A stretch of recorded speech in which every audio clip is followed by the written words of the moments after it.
Deus seja louvado. Me perdoe, mas eu queria aqui lá já dar o bom dia para vocês, esqueci de fazer isso no início. Quero dar bom dia para você que está aí do outro lado, para que juntos possamos assim render graças ao Senhor. Amém? Deus é bom? Está todo mundo aí acordado, com expectativa lá em cima para ouvir a voz de Deus assim como eu? Amém? Irmãos, nós estamos aí, voltamos, tivemos aí uma pausa no último domingo, para que a gente pudesse estar ministrando a palavra do Senhor com a ceia, um assunto mais específico, cristocêntrico. Então, nós pregamos semana passada, que foi um culto de ceia, e hoje nós retornamos aí à série que nós estamos ministrando sobre Atos dos Apóstolos, ok? E vamos dar início no capítulo 13, do verso 13 em diante. Porém, para que nós possamos aí voltarmos e lembrarmos de algumas questões que foram tocadas, que foram colocadas aqui pelo último que trouxe, a palavra do Senhor em Atos 13, são alguns pontos, uma retrospectiva bem rápida, para que a gente possa prosseguir. Atos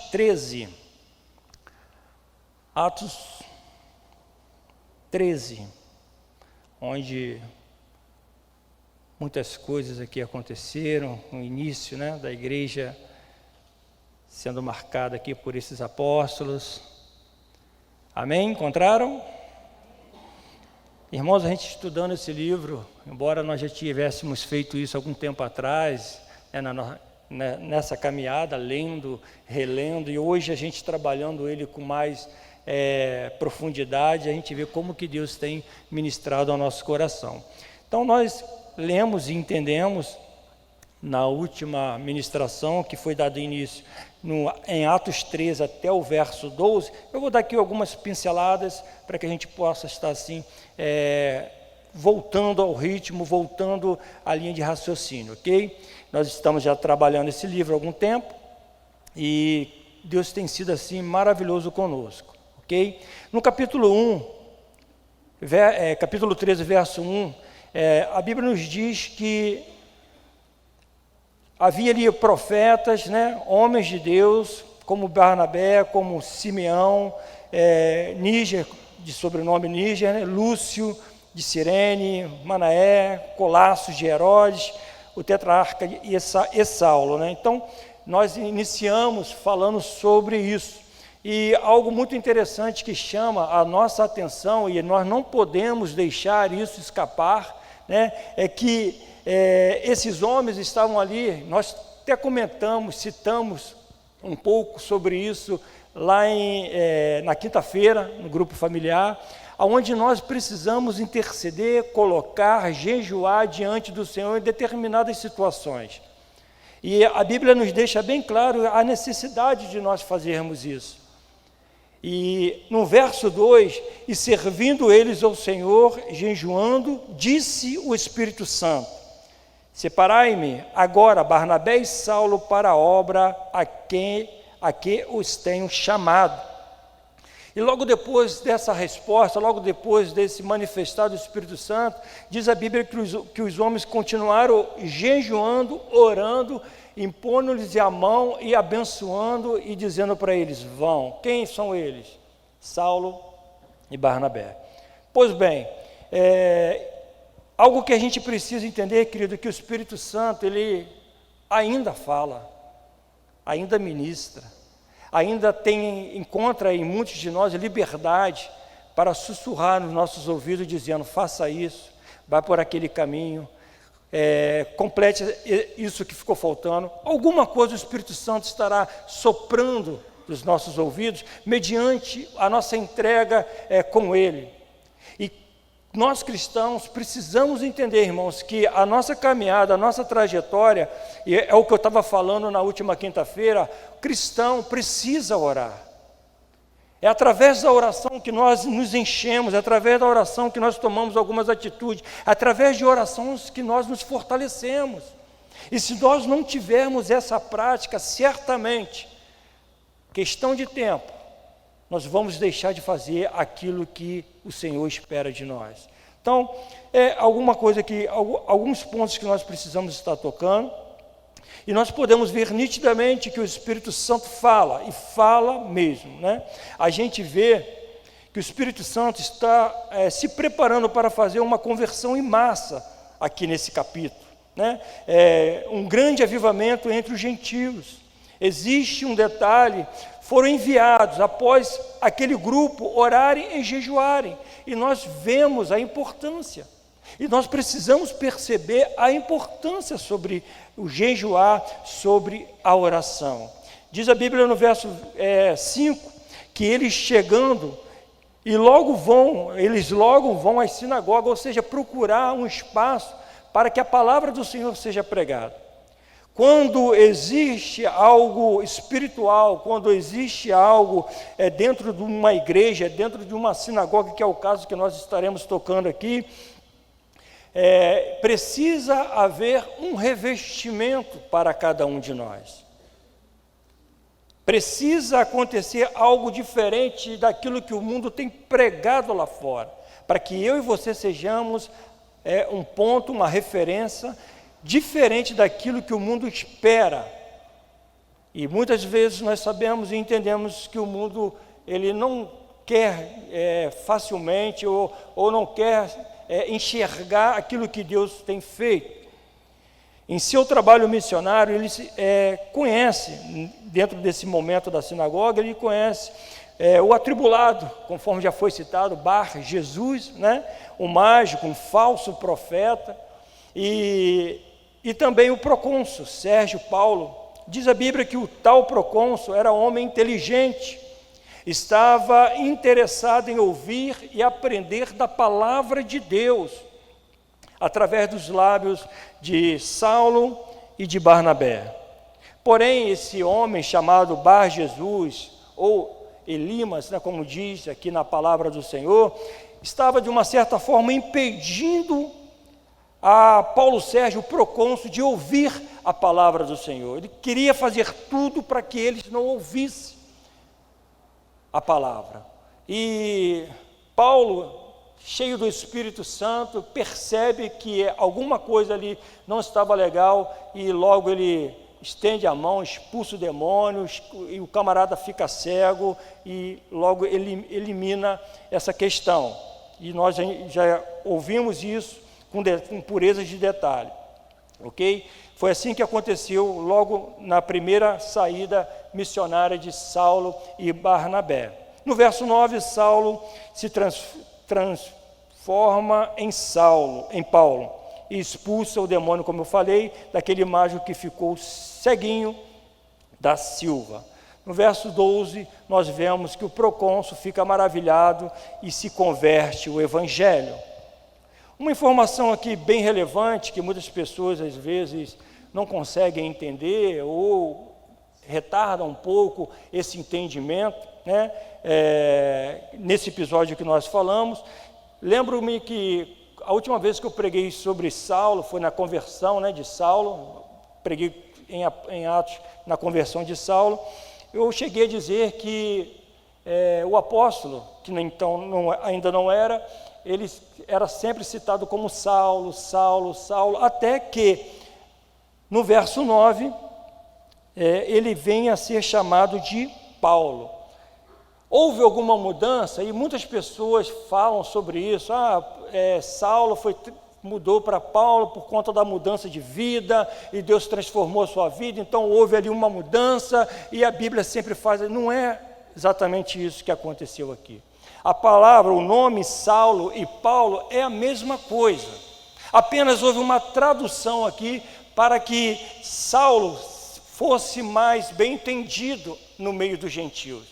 Saulo era um nome romano, ou melhor dizendo, judaico, e para Paulo ele era mais entendido no meio dos gentios. Então, por isso essa mudança, por essa razão essa mudança.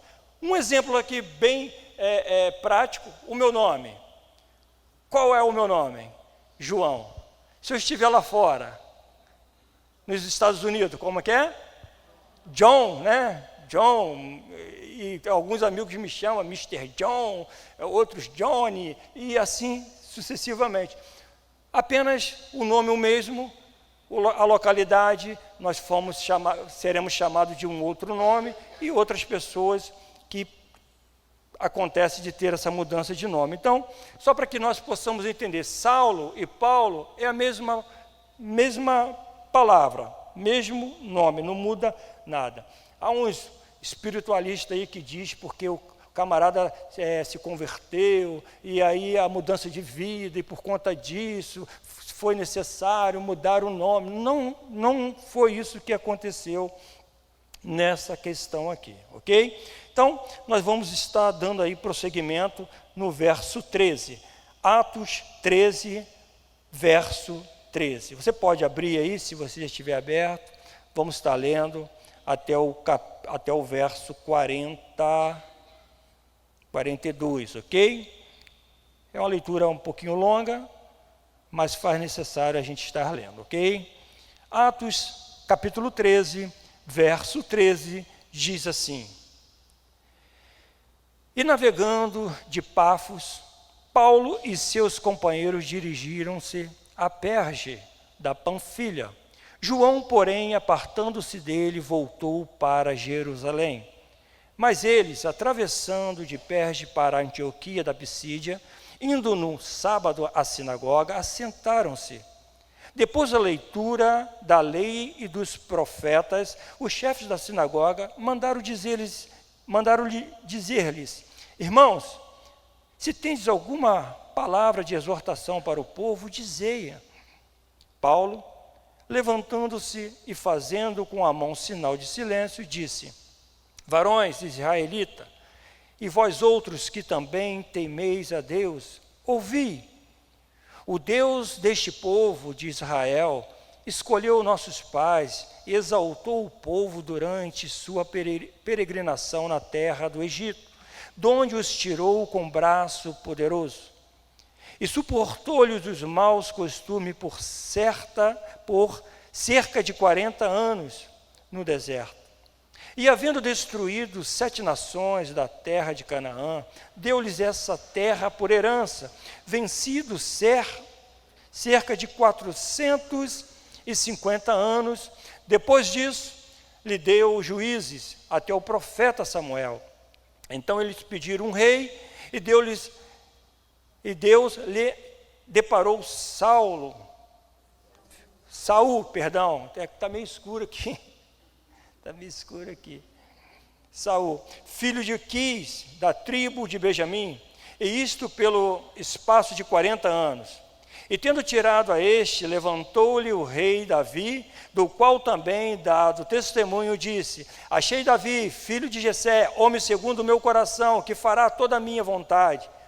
Da descendência deste, conforme a promessa, trouxe Deus a Israel o Salvador, que é Jesus.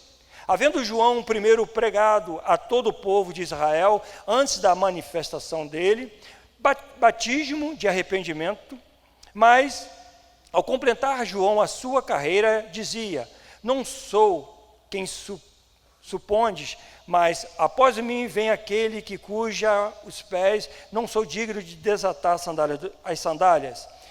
Irmãos, descendente de Abraão, e vós outros, os que temei a Deus, a nós nos foi enviado a palavra desta salvação. Pois os que habitavam em Jerusalém e as suas autoridades, não conhecendo Jesus, nem os ensinos dos profetas que se leem todos os sábados, quando o condenaram, cumpriram as profecias. Embora não achasse nenhuma causa de morte, pediram a Pilatos que ele fosse morto.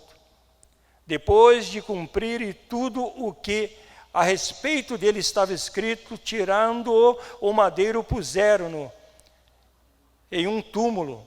Mas Deus o ressuscitou dentre os mortos. E foi visto muitos dias, pelo que com ele subiram a Galiléia para Jerusalém, os quais são agora as suas testemunhas perante o povo. Nós vos anunciamos o evangelho da promessa feita aos nossos pais, como Deus o cumpriu plenamente a nós, seus filhos, ressuscitando a Jesus, como também está escrito no Salmo 2: Tu és meu filho, eu hoje te gerei. E que Deus o ressuscitou dentre os mortos, para que jamais voltasse à corrupção. Nesta maneira o disse: e cumprirei a vosso favor as santas e fiéis promessas feitas a Davi. Por isso, também diz o outro salmo: não permitirás que o teu santo veja corrupção, porque, na verdade, tendo Davi servido a sua própria geração, conforme o desígnio de Deus, adormeceu, foi para junto de seus pais e viu corrupção. Porém, aquele a quem Deus ressuscitou não viu corrupção. Tomai, pois, irmãos, conhecimento de que, se vos anuncio remissão de pecados por intermédio deste, e por meio dele, todo o que crê é justificado de todas as coisas das quais vos não pudeste ser justificados pela lei de Moisés. Notai, pois, que não vos sobrevenha o que está dito nos profetas. Vede, ó desprezadores, maravilhai-vos e desvanecei, porque eu realizo em vossos dias obra tal que não creres, se alguém vou lá contar. Ao sair ele, rogando-lhe que no sábado seguinte lhe falasse essas mesmas palavras. Até aqui, oremos. Senhor, tua palavra foi lida, ó Deus.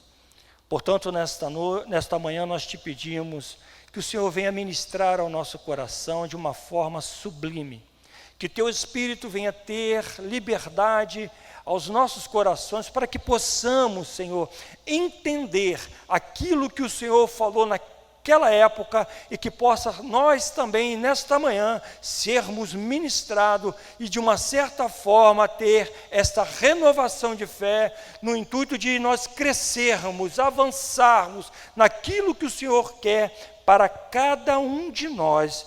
Pai, muito obrigado. Nós oramos a Ti engrandecidos em o nome do Senhor Jesus Cristo, e que toda a igreja diga amém. Amém? Irmãos, na verdade, o que nós acabamos de ler é a pregação de Paulo junto àqueles homens nesta sinagoga. E talvez seja essa a maior ministração, a maior pregação de Paulo no livro de Atos. E nós vamos aqui entender e tentar, de uma certa forma, aplicar em nossas vidas o conteúdo que Deus deixou para nós neste dia. Aquilo que nós precisamos e buscarmos em Deus conhecimento para que a palavra dele seja aplicada no nosso coração e na nossa caminhada com Ele. No verso 13, que nós acabamos de ler, mostra algo muito interessante, né, que sair de um lugar para outro, logo após João Marcos, ele resolve voltar para Jerusalém. E aqui é um ponto que tornou-se para muitos um ponto de discussão do texto. E a gente vai entender um pouco mais à frente, no capítulo 15, verso 38, exatamente o que aconteceu. Não que a Bíblia diga o porquê da volta ou do retorno de João Marcos para Jerusalém. A Bíblia, como ela não registra, não deixa muito claro, a gente não sabe o que de fato aconteceu, mas poderia ter sido muitas outras coisas. Talvez João Marcos, na sua caminhada, poderia ter visto que a pregação de Paulo não seria o certo, ou ele, no meio do caminho, desistiu: não quero ir para casa, eu preciso estar com a minha mamãe, eu preciso tomar o meu mingauzinho, não sei. Na verdade, nós não sabemos. Será que foi naquela medida que eles chegaram até um lugar e se depararam com um endemoniado, aonde Paulo ora e expulsa o demônio daquele cara, e de repente ele fica cego e já sai de ação, mas houve uma libertação ali? Será que isso não fez em seu coração, trouxe a ele esse medo? Nós não sabemos. Nós não sabemos. Lá na frente nós vamos ver uma outra situação que a Bíblia fala sobre exatamente esse retorno, essa saída de João Marcos, ok? O que me chama a atenção nessa situação é que o Espírito Santo, ele é bem claro e bem nítido, dizendo: separai-vos para mim, Saulo e Barnabé, para a missão, para o chamado, para sair em missão, conforme eu tenho programado para ele. É nítido sabermos que Deus está neste negócio. É nítido nós sabemos que Deus consolidou, que Deus liberou, que Deus enviou Saulo e Barnabé. É mais uma questão que nós não entendemos o porquê do medo ou do estar assustado de João Marcos. Mas deixa eu aproveitar esse texto, esse momento que João retornou e é onde nós nos apoiamos, lá na frente, onde Paulo e Barnabé têm uma divergência em relação a este homem, que é muito interessante, nós podemos aplicar nos dias de hoje. Nós podemos trazer para os nossos dias, para que o Espírito Santo venha revelar a nós como que nós temos estado diante do Senhor em sua casa. Como que eu e você estamos levando a obra de Deus. Será que quando nós chamamos, nós convidamos pessoas para assumir uma posição de obreiro, de recepcionista, de ministrar o louvor, de músico, de diácono, de pastor, será que muitas pessoas que assim são chamadas não têm desistido? Quantas pessoas dizem: eu não tenho esse chamado? Quantas pessoas chegam à casa do Senhor e falam: não, isso aqui não é para mim? Desiste. Fica estagnado, porque muitas pessoas dizem: é muito para mim, eu não vou conseguir, eu não vou acompanhar, é muito trabalho.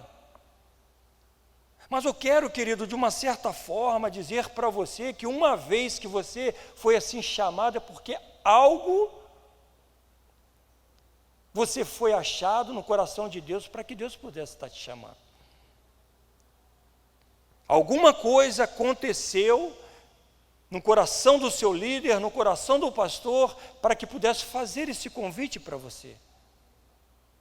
E muitas vezes, querido, nós nos deparamos com determinadas pessoas ao dizer: não, eu não aguento mais. Fazendo exatamente o que João Marcos fez. Fazendo exatamente o que muitos estão fazendo. Quando a igreja do Senhor é aberta, a Bíblia diz que se faz necessário pessoas para que possam trabalhar. A seara é grande, querido. A seara é muito grande e Deus, de uma certa forma, traz ou coloca em seu coração esse desejo de estar na casa dele, para juntos caminharmos, para juntos levarmos o Evangelho, para que juntos possamos abrir as portas do templo, para que o nome do Senhor seja exaltado. Talvez você esteja aqui nesta manhã, talvez você esteja me ouvindo, que meteram a mão no arado, trabalharam fortemente, foi um maravilhoso obreiro, recepcionista. Quantos pastores desistem do seu chamado? Quantas pessoas falam isso? E no momento que eu estava preparando a mensagem, como isso me solta, querido, me soltou a mente, ao coração. Irmão, se Deus te chama, você pode ter certeza que Ele vai te capacitar. Se Deus nos coloca na seara, é porque nós seremos capacitados por Ele. Há momentos na nossa vida, no nosso cotidiano, que se faz necessário nós retrocedermos, dar um passo atrás. Para quê? Para nós olharmos de fato o que precisamos ser, o que precisa ser feito para frente. não que eu venha jogar toalha, não que eu vá desistir. E eu me lembrei de um fato que aconteceu alguns anos atrás, ou um bom tempo atrás, provavelmente uns 15 anos atrás, onde o pastor Emilson se comprometeu com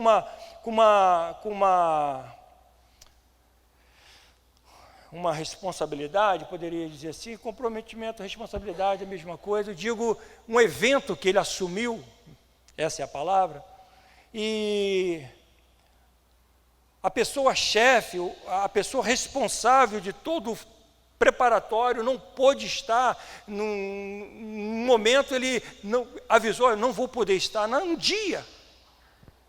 E o pastor já havia assumido um compromisso, e é óbvio, houve uma quebra ali de confiança, houve uma preocupação muito grande, e houve um questionamento, e agora? Como fazer? Vou ter que entregar, vou ter que me retratar, vou ter que... Eu disse para ele, pastor, você acredita em mim? Ele, mas você acredita em mim? Pode prosseguir, estarei junto contigo. Irmãos, entende? Eu poderia ter falado de agora, mas não que eu tivesse total conhecimento, mas eu disse para mim mesmo, eu consigo, eu vou me esforçar, eu vou fazer, nós não vamos voltar para trás, nós não vamos jogar toalha, eu quero estar. Se o Senhor confia em mim, pode jogar, pode confirmar, a gente vai à frente. E para a honra e glória do Senhor, nós fizemos uma equipe e preparamos uma equipe, e ali Deus nos capacitou a fazer o nosso melhor. E para a honra e glória do Senhor, para mais de 500 pessoas, nós fizemos com excelência e graças a Deus deu tudo certo. Poderia, querido, sim, poderia, não, já que não dá, posso me afastar, até porque eu não tinha esse rótulo, não tinha esse conhecimento, mas somando aqueles que têm exatamente essa determinação e essa vontade de servir a Deus na sua casa, houve ali, querido, um preparar majestoso, onde Deus vem e sela. Talvez nós não teríamos o conhecimento, mas o Senhor nos capacitou naquele momento. É isso que eu quero dizer, querido. Às vezes nós chegamos na casa do Senhor, e quantas não são as chamadas que nós fazemos aqui? Precisamos para tal área, precisamos para aquele lugar, precisamos de obreiro, precisamos disso, precisamos daquilo, e não tem, não se apresentam, e os que têm, às vezes, não vêm, os que estão para ali para assumir, às vezes, não abraçam como deveriam abraçar, e talvez seja essa a razão, querido, que eu gostei de, no momento que eu estava pensando sobre isso, de trazer para nós essa aplicação para a nossa vida. E aí você pode estar dizendo, pastor, eu não tenho esse chamado. Se você abrir, querido, poderia botar, por favor, na tela em Efésios 4:11, para que nós possamos estar lendo. Olha o que diz em Efésios 4:11. Olha que lindo. E ele mesmo concedeu uns para apóstolo, outros para profetas, outros para evangelista e outros para os pastores e mestres. Vamos prosseguir até o verso 18. Com vista ao aperfeiçoamento dos santos para o desempenho do seu serviço, para a edificação do corpo de Cristo, até que todos cheguemos à unidade da fé e do pleno conhecimento do Filho de Deus, à perfeita varonilidade, à medida da estatura da plenitude de Cristo, para que não mais sejamos como meninos, agitados de um lado para o outro, e levados ao redor por todo o vento de doutrina, pela artimanha do homem, pela astúcia com que induzem ao erro, mas seguindo a verdade em amor, cresçamos em tudo naquele que é o cabeça, Cristo, de quem todo o corpo, bem ajustado e consolidado pelo auxílio de toda a junta, segundo a justa cooperação de cada parte, efetua o seu próprio aumento para a edificação de si mesmo em amor. Isto, portanto, digo, e no Senhor testifico, que não mais andeis como também andam os gentios, na vaidade dos seus próprios pensamentos, obscurecido de entendimento, alheio à vida de Deus por causa da ignorância em que vivem, pela dureza do seu coração. Entende, querido? Nós fazemos parte do corpo. Quando a Bíblia fala que Deus separa homens para mestre, para pastores, para tantas outras coisas aqui, isso também diz para nós, fala para nós que existe um lugar, um espaço para você na casa de Deus. A Bíblia chega a dizer que tem tantas coisas que poderia ser escrito, mas foi impossível fazer isso. Foi impossível, porque a Bíblia ficaria desse tamanho gigante. Então, algumas coisas que nós precisamos, querido, pedir que o Espírito Santo nos revele. Nos revele. Voltando ao texto, no verso 14, Paulo e Barnabé chegam em Antioquia da Pisídia. Antioquia da Pisídia é o nome da província da Galácia. Só para lembrar, se trata da Antioquia da Síria, ok? Há pelo menos 16 nominadas regiões que são Antioquia, da região da Grécia.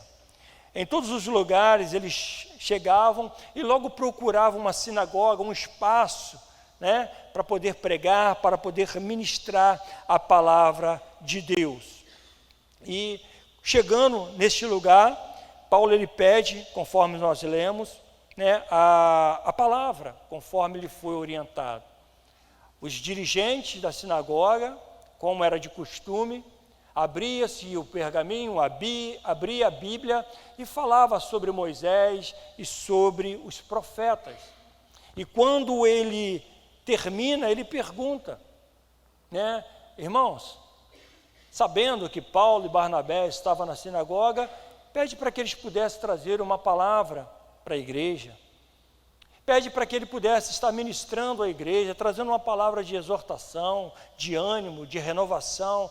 E foi, com certeza, uma deixa maravilhosa para que Paulo pudesse introduzir Jesus no meio daqueles gentios. Até porque não tinha ali somente judeus, né? Se você prestar atenção na leitura, a Bíblia diz que outras pessoas estavam ali, outras pessoas temente a Deus, como está escrito no verso 16, que ouvia ali a palavra de Deus. E como nós vimos aqui, se nós pararmos para analisar, querido, esse livro de Atos, capítulo 13, verso 13 em diante, que nós acabamos de ler, Paulo começa a trabalhar um assunto que condizia e estava bem claro na mente desses judeus e gentios. Ele começa a falar sobre o povo de Israel. Ele começa a trazer à memória daquele povo o que foi lançado ali na frente até chegar a Jesus. Por isso ele partiu da história de Israel e, de fato, recente, expondo Jesus aos judeus. Na primeira parte, faz o resumo, uma recapitulação rápida da história de Israel, da antiga aliança. Depois ele fala do aparecimento de Cristo, procedido por João Batista, e sua morte pelos judeus. E, por fim, a ressurreição de Cristo, que estava sendo testemunhada pelos apóstolos, que estavam agora sendo anunciados por Paulo, que aproveita e diz para eles crerem em Jesus para serem perdoados. Como eu falei, esse é o sermão bem longo, bem grande, onde Paulo trouxe, né? No verso 17, ele começa falando do braço forte do Senhor, que através de Moisés tirou o povo do Egito, da escravidão, e suportou por 40 anos o povo no deserto, e deu a terra de Canaã por herança. Ele está dizendo aqui, olha, Deus fala para Moisés tirar o povo do Egito, da escravidão, e isso tudo ele pregando, tudo ele falando, dando essa introspectiva do início de tudo até a vinda do Messias, para que esses homens pudessem entender exatamente o que Paulo estava fazendo naquela ocasião, naquela manhã, um sábado, não sabemos, manhã, tarde ou noite, mas estava ali, trazendo essa introdutória. E ele deixou bem claro que o Senhor suportou por 40 anos aquele povo no deserto. Aquilo que nós já havíamos falado aqui, aquilo que nós já temos pregado aqui, né? A questão de a desobediência, de não cumprir aquilo que o Senhor pede para nós, de não colocar em prática a nossa vida como um verdadeiro cristão. E isso retarda, isso para muitas vezes aquilo que Deus deseja fazer na nossa vida. Às vezes nós nos deparamos com situações que Deus age, que Deus transforma, que Deus multiplica, que Deus cura, que Deus realiza milagres, mas comigo não acontece nada. Precisamos rever os nossos conceitos. Depois que o povo entrou na terra prometida, Deus levantou juízes, que foi Samuel, profeta, homem de Deus. Depois disso, Deus levanta um rei, sendo pedido pelo povo. Deus lhe dá Saul, que reinou por 40 anos, e depois Deus o tirou por conta de sua desobediência, e para lembrar que quem pediu esse rei foi o povo. Então, aquilo que a gente sempre ouve aí, que se tornou um jargão, né? Que as pessoas dizem, e eu espero que nós não venhamos jamais falar isso, que a voz de Deus é a voz do povo. Por favor, isso não cabe para nós falarmos, ok? No lugar, Deus lhe deu Davi, dando testemunho de Davi, dizendo duas coisas: que ele era um homem segundo o seu coração, e o segundo, que ele faria toda a vontade de Deus, em contraste do rei Saul. Ou seja, Davi, conforme descrito na palavra de Deus, um homem obediente. No verso 23, Paulo fala que da descendência de Davi, que chega o Salvador de Israel, que é Jesus. Preste atenção, conforme eu já falei, Paulo começa a ministração, a pregação dele, falando sobre o tempo do Egito, o tempo do deserto, tempo dos juízes, tempo da monarquia, até chegar no rei Davi. Agora Paulo está pronto para introduzir Jesus, que é o cumprimento da promessa que Deus havia feito aos patriarcas e a Davi, que um dos seus descendentes seria o Messias, o Salvador do mundo, que nele seria bendita todas as nações. Tudo que eu estou falando aqui, querido, você pode acompanhar que está exatamente escrito na Bíblia. Ela se explica, essa pregação de Paulo à sinagoga, ela se explica. Não tem como nós termos dúvida, e tudo que eu estou citando é exatamente o que Paulo estava dizendo àqueles homens. E Paulo cita João, no verso 25. Mas, ao completar João a sua carreira, dizia: não sou quem supões, mas após mim vem aquele cujos pés não sou digno de desatar as sandálias. Por quê? Entende? Por que Paulo cita e vem lá do início até chegar em Jesus, e ele vem parte a parte fazendo isso, até chegar a citação de João? Porque todos conheciam João. Todos conheciam o Batista, aquele que batizava. Todos conheciam e sabiam da sua pregação forte, Pregação que batia mesmo, que doía, que machucava, a ponto de pessoas querer tirarem a vida, o que aconteceu. Então o apóstolo Paulo, ele menciona João Batista. Ele dizia que após dele, João, viria um que batizaria, não com água, mas com o Espírito Santo. Paulo também fala que o povo pedia a sua morte através de Jesus, né? Pedia a morte de Jesus, mas não foi encontrado nele nenhum pecado, não foi encontrado em Jesus nenhuma morte, nenhum procedimento de morte, nenhum delito. Por que Paulo, está entendendo, irmãos, por que Paulo vai citando essas coisas? Para que o povo possa começar a cair a ficha, que realmente um Salvador era para ser enviado, para que aquele povo pudesse quebrar os grilhões, que as escamas dos olhos pudessem estar caindo, que os seus ouvidos pudessem estar sendo abertos, até porque já se passava um período da vinda de Jesus, da ressurreição de Jesus, e o povo ainda estava estagnado, parado, ainda não tinha aquele conceito de salvação. E aí é onde Deus entra ministrando através desses homens, dos apóstolos, dos evangelistas, dos cristãos, das pessoas que uma vez ou um momento ouviram a palavra de Deus. Paulo fala da morte de Jesus, embora ele não houvesse nenhuma razão para que ele pudesse ser morto, mas Deus o ressuscitou entre os mortos, e que ele foi visto por muitos subindo a Galiléia para Jerusalém. E ele chega a citar no verso 2, 7, como nós lemos aqui no próprio capítulo, em Salmos 2, verso 7, tu és meu filho, eu hoje te gerei, trazendo para aquele povo a credibilidade que os profetas estavam dizendo.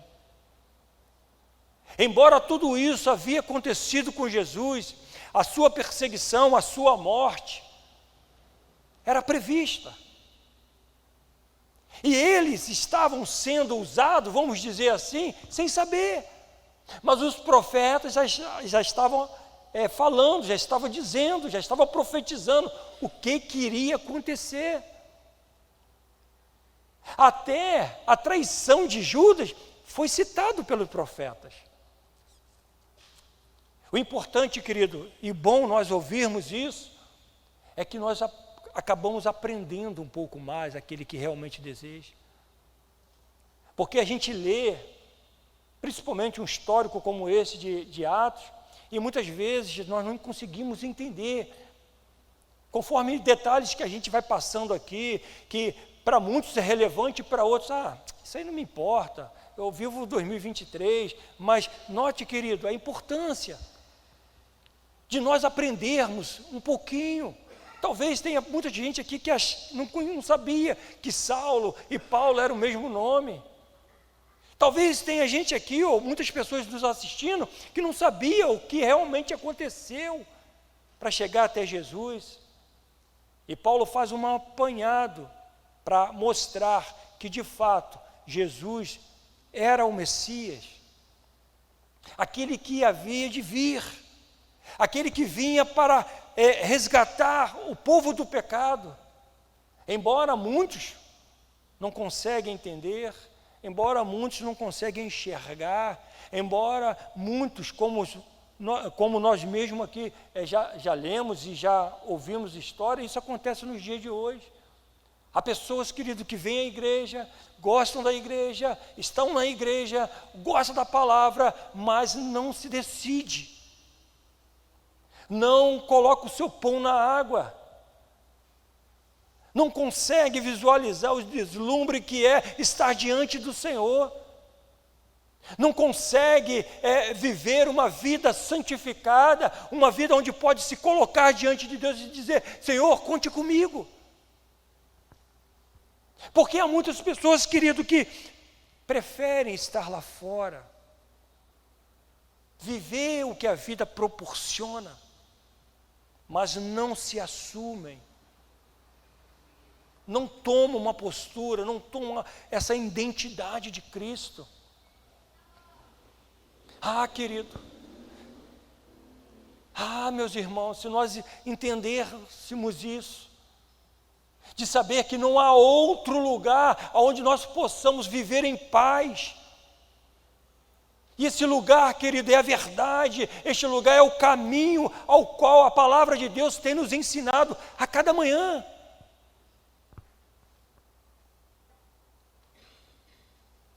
E muitas vezes, querido, nós achamos que nunca irá acontecer nada, porque há uma expectativa, há uma esperança, ou talvez um pensamento que ainda vai dar tempo, ainda há tempo de fazer. Não, irmãos, a qualquer momento, Jesus irá retornar para buscar a sua igreja. E quem irá ser resgatado? Aquele que é lavado, remido pelo sangue do Cordeiro. Aquele que de fato entregou a sua vida para Ele e disse: Senhor, a minha vida te pertence.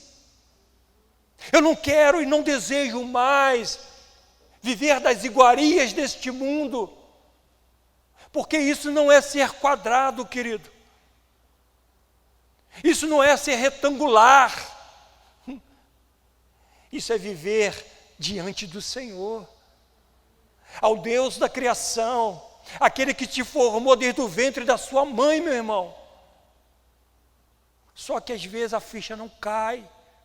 E é exatamente isso que Paulo está tentando explicar para aqueles homens, até chegar em Jesus. E muitas vezes nós passamos por problemas, nós passamos por dificuldade, até que a gente ouve alguém dizer: se não for por amor, vai pela dor. Nós não precisamos esperar isso, querido, porque quando nós estamos com Cristo e temos a consciência, a certeza que Ele está no nosso barco, mesmo assim, querido, as adversidades, as tempestades da vida, ela nos sobrevém. Mas é muito melhor nós sabermos que o Senhor está conosco, do que nós olharmos para um lado, olharmos para o outro e se sentir só.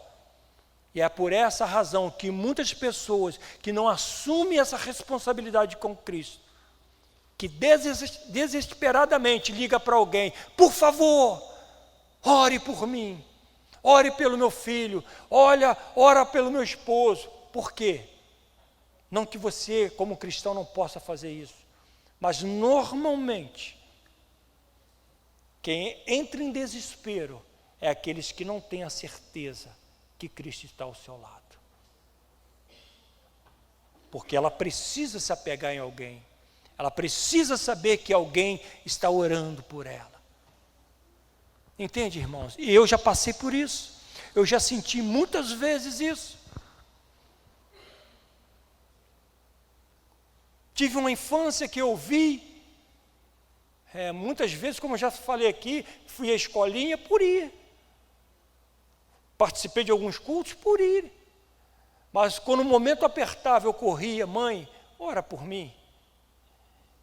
Até que um dia ela falou, não sei por que ela falou: olha, eu quero falar para você, meu filho, que sua mãe não está mais na igreja. E quando ela falou isso, querido, o chão se abriu. Senti um vazio, senti que eu estava desprotegido. Falei: mãe, a senhora não pode fazer isso. Mãe, a senhora não pode fazer isso. E agora, o que vai ser de mim? Entende, irmãos? Eu estou falando isso aqui, porque pode ser que muitas pessoas sentem essa necessidade, porque eu senti. E ali eu chorando, e no ombro da minha mãe: mãe, não faz isso, mãe. Ela: meu filho, calma, estou brincando contigo. Eu não sei por que ela falou isso, ou fez isso, mas eu senti ali, querido, que sem Jesus é impossível. Sem Jesus é impossível. Irmãos, nós precisamos entender e deixar que o Espírito Santo ministre o nosso coração. Como tem estado a nossa vida? Como nós temos nos apresentado diante do Senhor nos nossos devocionais? Se nós nos apresentamos ao Senhor nos nossos devocionais arrasados, quebrados, triturados, que bom! Porque você entende que é ali que você vai encontrar renovo, que é ali que você vai encontrar algo diferente para que a sua fé venha a ser restaurada. Mas e aqueles que não querem conhecer, não querem estar próximo de Deus e buscam o seu fortalecimento, o seu entendimento, a sua alegria nas drogas, nas bebidas, nos amigos de botequim, em tantas outras coisas, em vídeos, em informações. Entende, irmãos? Aonde o nosso refúgio, como o salmista sempre citou isso, o meu refúgio vem do Senhor. O Senhor é minha fortaleza, o Senhor é meu baluarte, é o meu seguro, é meu porto seguro. Aonde eu estiver, no mais profundo abismo, o Senhor vai estar lá comigo. Se eu estiver na alegria, se eu estiver no gozo, se eu estiver no prazer, se eu estiver diante de qualquer situação, o Senhor está comigo. Nós precisamos ter esse sentimento, querido, e nós precisamos ter essa certeza que Deus está conosco.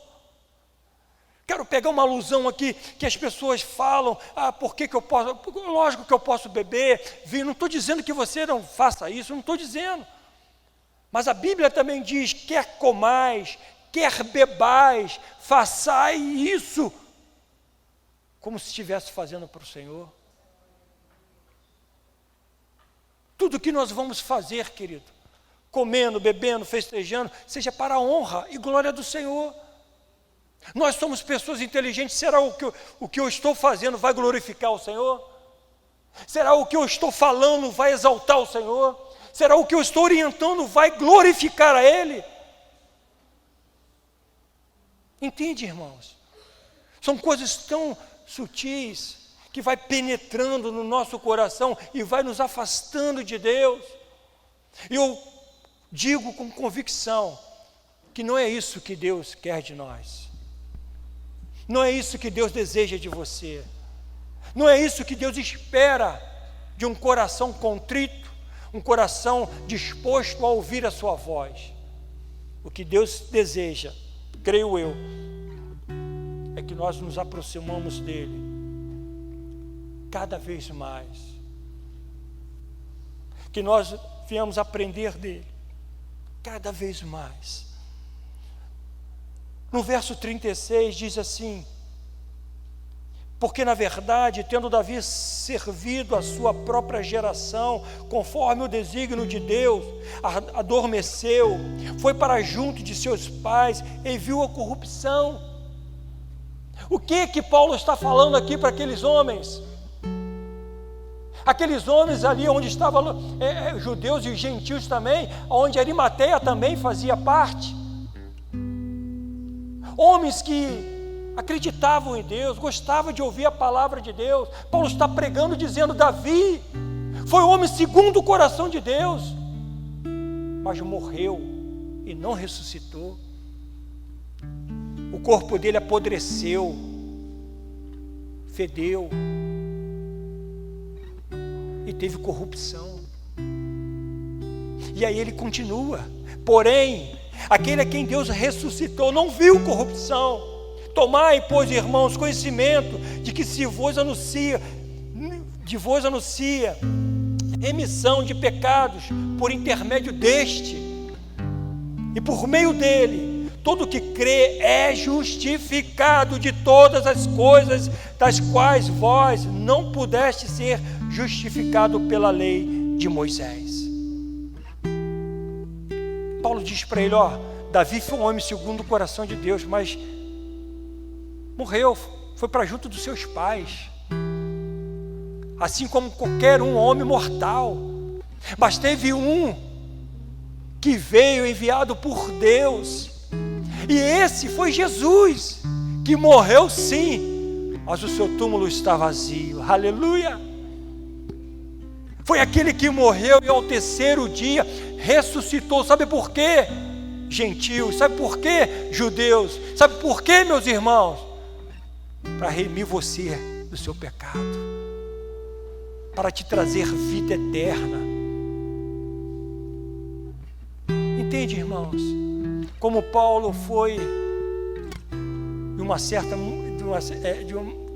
muito agradável, como nós temos pregado, como nós temos separado a ministração. Ele foi lá do início, porque o povo não queria acreditar, o povo não acreditava que a promessa que era feita pelos profetas, que ainda estava por vir, mas não, Jesus veio, e o povo não queria acreditar que era esse Jesus. E Paulo veio paulatinamente, né?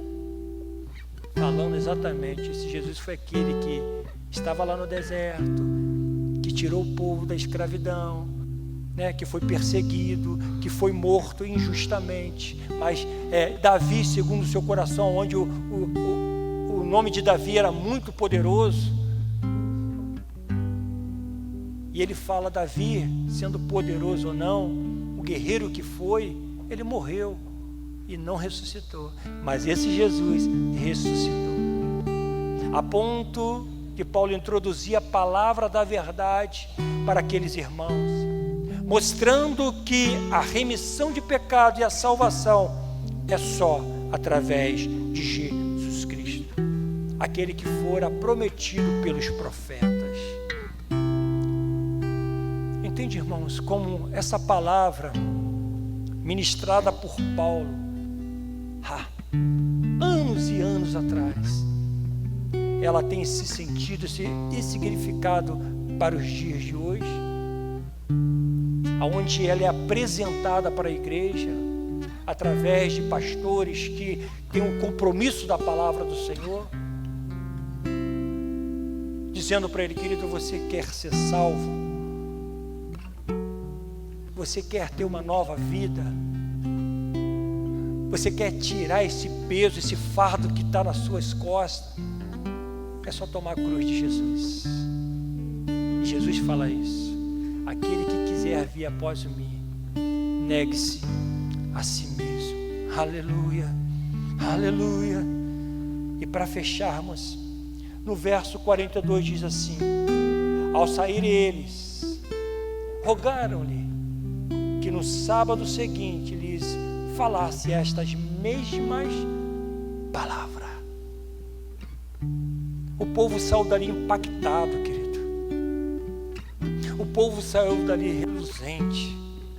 O povo saiu dali maravilhado, a ponto de persuadir. Diz a Bíblia que o povo persuadia, essas palavras, persuadia Paulo e Barnabé. Volte a próxima semana. Eu quero ouvir novamente essas palavras. Porque é óbvio, querido, que a Bíblia diz que a palavra dele não volta vazia. A palavra do Senhor não volta vazia, querido.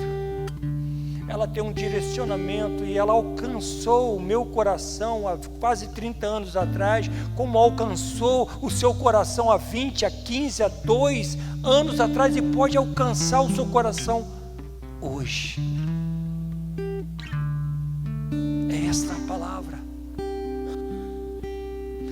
As boas novas do Senhor, que foi pregado há muitos anos atrás por Paulo, pelos profetas, pelos apóstolos, está sendo pregada hoje, querido, para mim e para você. Precisamos valorizar a palavra de Deus nas nossas vidas e acreditar que ela, somente ela, tem o poder de transformador para a sua vida. Eu quero passar uma curiosidade para a igreja nessa manhã.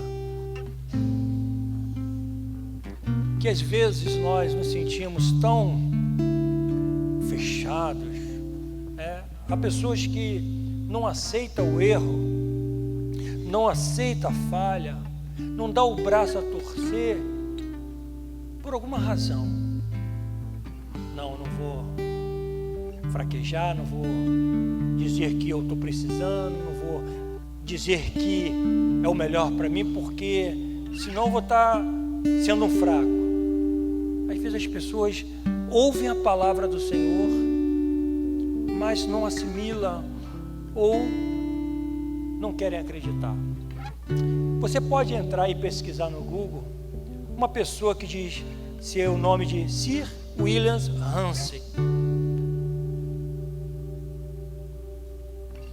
Este homem é um arqueólogo, foi um arqueólogo,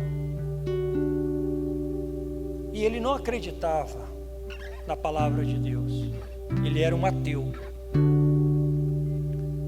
E por ser um ateu, ele colocou na sua mente, na sua cabeça, que iria encontrar erro no livro de Atos. Na sua cabeça isso seria facilmente achado. Algumas falhas, alguns erros que o livro de Atos pudesse apontar. E ele passou, querido, 30 anos da sua vida pesquisando a palavra de Deus, pesquisando o livro de Atos. Esse homem morreu com 88 anos, e 30 anos da sua vida ele ficou pesquisando em busca de um erro, de uma falha, de uma colocação errada de Lucas, porque Lucas escreveu Atos. E ele procurando durante esses 30 anos, ele foi obrigado a dizer algo sobre Lucas. Por ser ele um arqueólogo, ele foi obrigado a dizer que Lucas foi um homem maravilhoso, um homem histórico, que transcreveu ou divulgou o livro de Atos com purezas de detalhe, que ele seria um historiador de primeira linha. Esse ateu falando, não apenas em suas declarações, mas todas elas são confiáveis.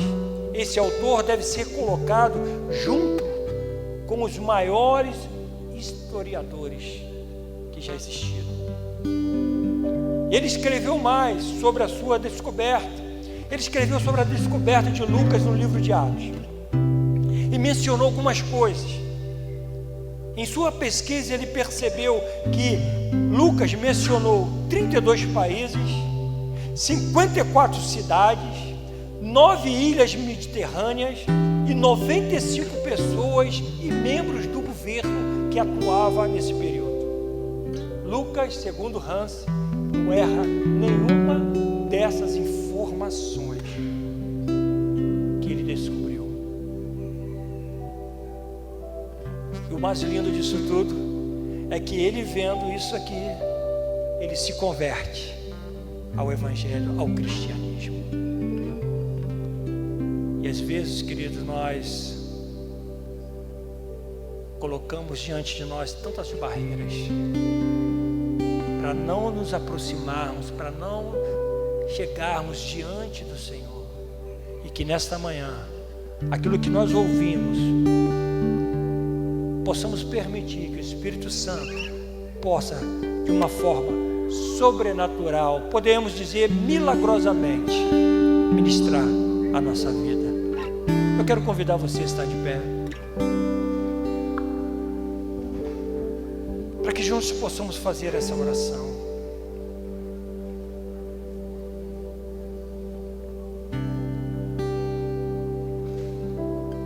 Tudo que nós ouvimos nesta manhã, querido, sabe, irmãos, com esse chamado, com essa didática que nós precisamos ter todos os dias, Deus tem colocado no meu coração uma reflexão muito forte sobre a minha vida. Eu analiso, eu reflito, E não são poucas as palavras que eu digo para Ele: Senhor, muito obrigado. Obrigado porque o Senhor me resgatou das trevas. Obrigado porque eu era um analfabeto da Tua palavra. Obrigado porque a minha vida estava indo de mal a pior. Obrigado porque o Senhor usou alguém para falar de Cristo. E talvez o Senhor esteja falando exatamente nesta manhã ao seu coração, desde a sua caminhada lá atrás até hoje, fazendo você refletir de quem você foi até chegar aqui hoje. Será que valeu a pena? Será que estar distante de Deus, fora do Evangelho, tem valido a pena? Eu não sei. Mas o que eu quero dizer para você é que Jesus é o único caminho, que Jesus é a única verdade, que ninguém que queira chegar aos céus, na terra prometida, poderá fazer isso sem antes passar pela pessoa de Jesus, sem antes se despojar de todo o seu egoísmo, de toda a sua arrogância e dizer: Senhor, eis-me aqui. Sem antes de se arrepender dos seus pecados e dizer: Senhor, eis-me aqui. Deus, quantas coisas eu fiz de errado, quantas vezes eu falhei companhia de pessoas erradas, em levar e colocar em primeiro lugar tantas outras coisas, até mesmo, Senhor, colocando em primeiro lugar outras coisas e deixando a minha família em último. Se eu deixei, Senhor, a minha família em último, imagina o Senhor.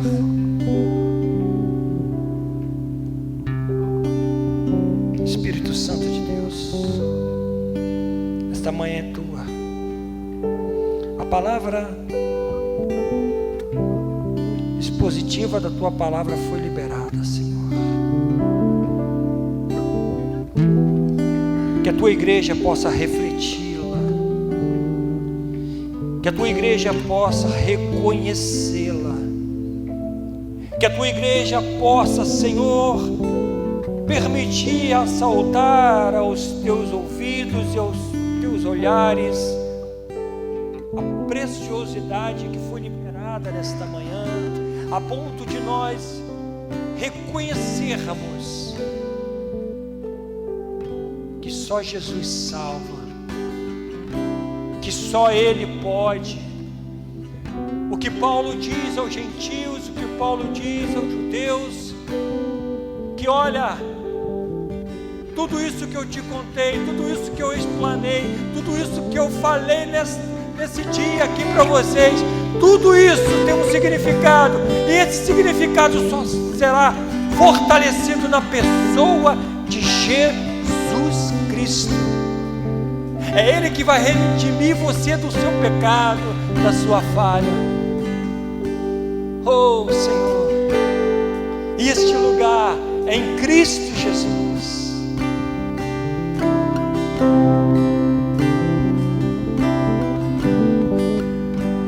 O Espírito Santo de Deus, este lugar é no Senhor. O Espírito Santo de Deus, este lugar é no Senhor. eu quero dar a oportunidade para você nesta manhã, querido. Há um lugar de descanso. A Bíblia diz que aquele que tem ouvido ouça. Há um O que o Espírito Santo diz à igreja. em ti. A Bíblia nos deixa bem claro, querido, que é o Espírito Santo que convence o homem do pecado. Esse convite é para você, meu irmão. Esse convite é para você, minha irmã. Se o Espírito Santo falou no seu coração nesta manhã, onde as pessoas não me influenciam. toma essa decisão. Assim como aqueles homens disseram para Paulo e Barnabé: volte semana que vem, porque eu quero ouvir mais uma vez essa palavra. Porque nessa palavra saiu virtude, nessa palavra saiu poder, nessa palavra teve verdade. E essa palavra foi liberada para você nesta manhã. Se há alguém entre nós que gostaria de tomar essa decisão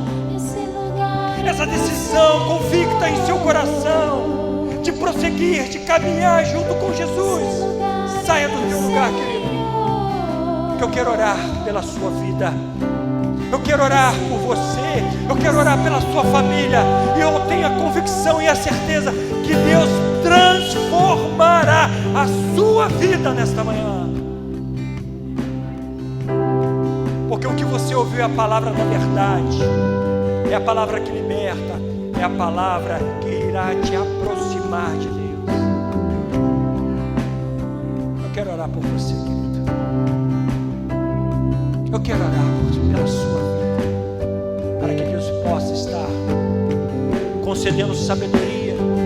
Eu quero orar para você que está nos ouvindo e nos vendo nesta manhã, que Deus possa de uma maneira sobrenatural invadir o seu coração com a verdade e mostrar para você, meu amado irmão, a importância de você estar unido a um corpo e declarar que esse corpo é Cristo Jesus, que é o cabeça da igreja.